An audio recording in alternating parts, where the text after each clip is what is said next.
We are live. Good morning, guys. Welcome to the PT on Ice Daily Show brought to you by the Institute of Clinical Excellence. It's Wednesday, so that means today is Jerry on Ice. I'm Alex Germano, a TA within the Modern Management of the Older Adult Essential Foundations course, both online and in the live settings, and that's with lead faculty Dustin Jones and Christina Previtt.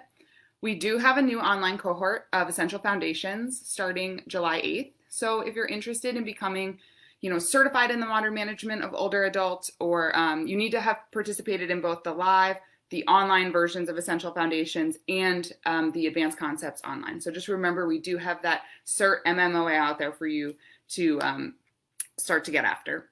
So let's just pause for a second and give a big congratulations to all of the people who are newly minted board certified specialists today. And I know it was a really long wait, and we did it. So congrats to everyone out there. So today we're going to talk all about the glute bridge. If you have taken online essential foundations with me, and I've graded your practical programming, you know that I have a lot of questions for you if you have programmed a glute bridge. Now, we've even started to joke that I get so excited about the glute bridge that the glute bridge to me is what the ankle pump is to Dustin. But I think the glute bridge can almost become a worse offender, as I see many outpatient therapists, not just like the home health acute cares, but like a lot of outpatient therapists prescribing glute bridging to patients without proper reasoning. Now, I'm fairly certain ankle pumps have not yet made their way to the outpatient setting just yet, and I hope they never do, but they're definitely like that home health acute care staple that you see, and we're trying to send the message to like never do those again. So, hopefully the ankle pumps haven't made it there yet. And this episode is just going to take you really quickly through my feelings about glute bridging, which again can be totally applied beyond the scope of Jerry PT, how we can choose better exercises, and then finally, when could a bridge actually be useful? Now, first up, why am I so fired up about the bridge? And it comes down to two things. It comes down to no real intensity or inappropriate dosage, and the relation to a functional movement problem. When a patient is experiencing pain anywhere from their low back to their feet, I see bridges selected as the exercise of choice for many, many, many PTs, and especially many outpatient therapists. Like somebody comes in with back pain, we'll start with bridges. And I even see them programmed for homebound older adults that maybe have those ICD-10 codes that are generalized weakness or unsteadiness on feet. And I see the prescription usually 3x10 with no mention of RPE, intensity, or loading. And I think that's why it becomes so reminiscent of the ankle pump to me. There's just no thought behind the prescription. It's just an exercise that becomes a catch-all for issues in the lower extremity. Oh, well, a bridge will probably fix your gait abnormalities, or a bridge will probably fix the pain you're having in your knee. And it becomes this lazy PT exercise, excuse my language, but it really does. It's like the laziest PT exercise that you can do, right? You have weakness, so let's bridge. You have problems walking, let's bridge, which doesn't make sense to me because the bridge is supine and walking standing. So if you're a home health provider like me, you also probably aren't able to get someone prone very easily to actually do a formal hip extension MMT to really provide the objective data that needs to go with glute bridge strengthening, right? So I don't even have the objective data saying that their hip extension is weak and that we need to be glute bridging in a supine position before we do anything else. Now, not to mention, with many older adults, we're fighting super sedentary positions with tons of, and these people are sitting all day. We have tons of hip flexion contractures. So even when I can see a patient bridge, they can't even get through half the range of motion because they're tight. And I know way better and way more functional ways to improve both hip extension, range of motion, and strength that we will get to in a little bit. So I just think that we can do a lot different exercises to get more bang for our buck in this with hip extension. So if you're prescribing a bridge for somebody, please sit and think about how you want this exercise dosed. What RPE or intensity do you want to be working at? Do you want to load it up? Can you think of how the exercise can be progressed? So maybe increase in weights, increased reps, maybe you're doing things on the single leg. I also think you need to be aware of the time it can take an older adult to get into this position. Okay, this kind of sounds silly, but from a very home healther perspective, from my personal experience, when you're working in someone's home and they have trouble, like this person has trouble getting in and out of chairs, and for some reason your prescription is going to be glute bridges. Okay, so we're going to have to go walk them to their bedroom, lie them down in their bed. And it's like a 15-minute ordeal because they have to get to the bedroom. We've got to like get into bed and do some bed mobility. Now we're on like a very squishy bed from like the 1980s that we're doing like half bridges from. And then we have to get up. They're probably going to want to fix the bed and then return to whatever else we had planned, versus I can just stay in the kitchen and load up sit-to-stands from their favorite chair, which ends up being so much more time efficient and so much more functional. So this kind of brings me to my second point about my feelings towards the bridge. And it goes back to, we've really allowed the bridge to permeate almost every physical therapy session, regardless if it's related to a functional movement problem or not. We will talk about a specific functional movement that bridging may be appropriate for in the prescription. We'll talk about that at the end. But more often than not, this exercise is being programmed for patients who have entirely standing related problems. These people are a few muscle fibers loss away from not being able to live in their own home due to weakness, right? They are teetering on the edge of that 1 rep max living that we talk about with this and essential foundations.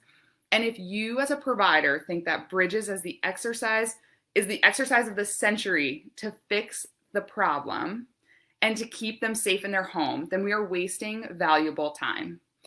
And it goes back to the relationship between the ankle pump and how these exercises are actually just like inherently risky. They are risky because we're letting the patient creep closer and closer to an existence of not being able to live in their own home due to a poorly dosed exercise program. Now, I know there are many acute care PTs out there and some home healthers, because I know I don't see the very, very homebound people, but those PTs are probably shouting at me right now. They're shouting, well, my patient's stuck in bed. They're bedbound, and I can't do any exercises with them because everything needs to be done in supine. Well, my response to that is, unless the patient caregiver, whatever, has absolutely no goals to get out of bed.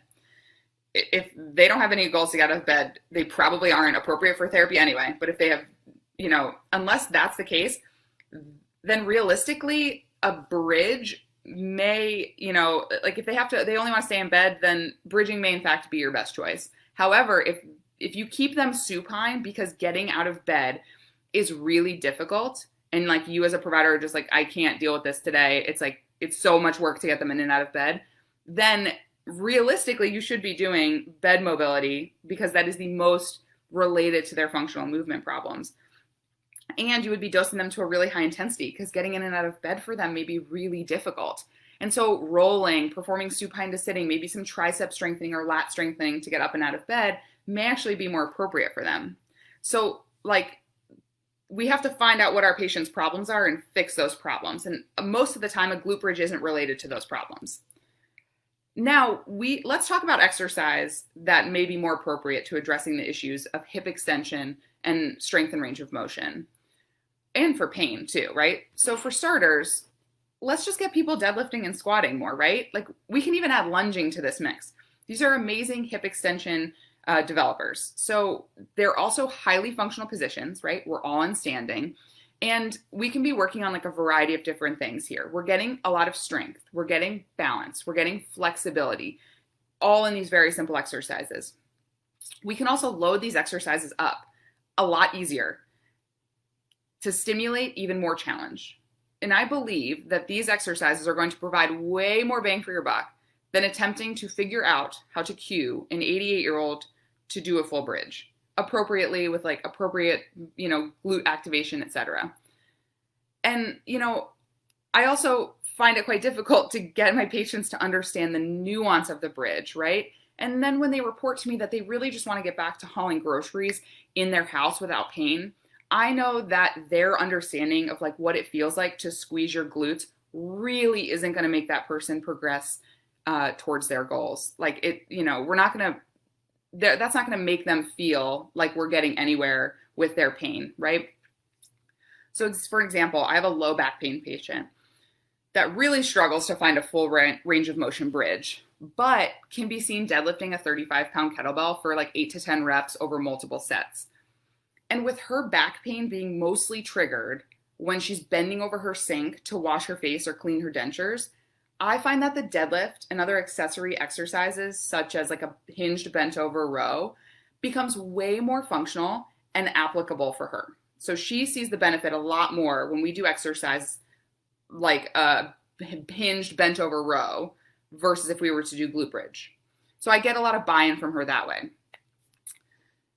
And she sees the benefit versus like lying in bed, lifting her butt up and down. I also find that speed walking or sled pushing can be another great hip extensor developer. Again, these are much more functional positions for the variety of movement problems that you will see with older adults. When I encourage speed walking, just to note, speed walking for lower extremity power and development, or range of motion development, I really like to allow for use of an assistive device or something like a walker, because that is going to provide enough support for them that balance no longer becomes an issue. I want them to be in single leg stance as long as possible so they can work on really full, long, powerful step lengths. So to make that happen, most of the time you need like a lot more support than you think. So try that out if you're going to try like speed walking or big stepping, like give them a lot of support. And then again, you can wean them off of that. But initially, I think it would be a good thing. Now, when could a simple body weight bridge be appropriate? Because you know what? It might be. Well, when it's related to a functional movement deficit. I believe if you've encountered a patient with difficulty scooting or repositioning in bed, so they can't scoot themselves like appropriately in bed, then this exercise, bridging, will be a large part of your treatment protocol. I was also educated by my most favorite OT in the world that bridging as an intervention could be very useful if somebody is struggling with lower body dressing. Now, if you're working in a setting like me, I'm in constant communication with my OTs and my speech therapists, and me and the OT really talk about what we're seeing with this person, what are their big functional movement problems, so the OT can say, hey, this person's really struggling with lower body dressing, and what I can do is help facilitate strengthening in the glutes and lower extremities so we can do bridging, because it's very functional to the task that they're having problems with. And then OT may actually be working on like assisted supine dressing. So instead of OT taking the time out to do glute bridges with the person, I can be doing that with them because, it's a little bit more applicable to my skill, whereas like they can just get to the meat and potatoes of like dressing. So making it functional is key. Now, a glute bridge could also be appropriate if you literally cannot find any other standing exercise or lower extremity core exercise for your patients with pain. Now, we know we want to exercise within this like 4 out of 10 pain, not letting the pain jump up very high. But if you can't find anything they're comfortable with in standing, you can't find a single thing, they're a 7 out of 10 on their feet. If you find that this is where you can start and this is a good starting place and you have that justification about why you're bridging first versus deadlifting first, then I think that's okay. And just know that there's like plenty of modifications that we could be making in terms of loading and range of motion before we completely abandon the exercises in standing, right? So maybe we're not doing full rep deadlifts yet, we're doing half reps or quarter reps, or maybe it's just like a baby hip hinge and then a stand. So, but if they're totally flared, then maybe bridging is the successful starting place for these patients, as long as you always have in the back of your mind that you want to be moving to more functional positions. Now, I'll tell you from experience that even my folks with like the worst knee OA definitely find more benefit from deadlifting than bridging. Okay, so that's just very personal experience, and hopefully maybe some of you guys have seen that as well. Now, I hope I have triggered some of you into thinking a little bit more about your bridging prescriptions today. I hope this comes as a welcomed reminder for you to think beyond the bridge and to think of all the ways that you could be more appropriately dosing this exercise intervention. In the Jerry world, we are treating people moments away from a loss of independence due to weakness, deconditioning, and pain. And we need to be aggressively thinking about ways to stop and reverse this as fast as possible. And the 3x10 prescription of bridges is just not going to cut it. So don't let the bridge become the next ankle pump. We can do better. Thanks, guys. Have a great day.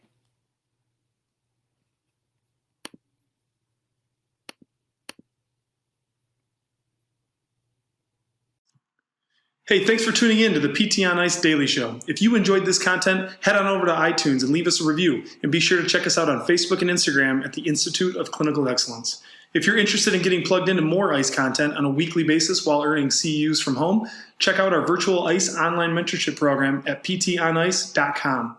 While you're there, sign up for our Hump Day Hustling newsletter for a free email every Wednesday morning with our top 5 research articles and social media posts that we think are worth reading. Head over to ptonice.com and scroll to the bottom of the page to sign up.